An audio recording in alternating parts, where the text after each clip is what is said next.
Welcome to the Rim Brake Rodeo. We hope this video helps. You start by confirming power and that the cycle is not running. Make sure the display shows a lock icon. Once done, turn the program selector to 0 or off and position yourself at the control panel.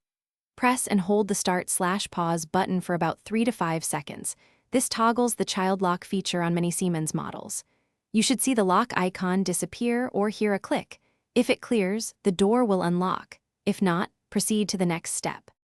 If the lock persists, power cycle the washer by unplugging or switching off the isolator for 1 full minute. This resets the control board. Next, make sure water is not preventing the lock. Open the lower service flap, pull out the emergency drain hose, and let water flow into a bucket until empty.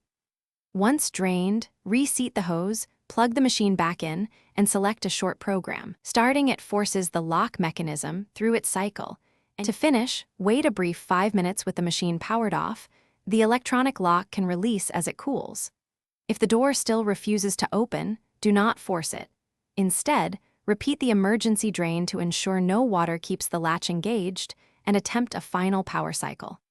If none of these steps work, contact Siemens service for a mechanical release or lock replacement, because forcing the door can damage the seal and drum. Remember, water in the drum is the most common reason for a stuck door.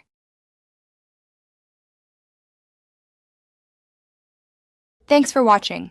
Consider subscribing if we helped you.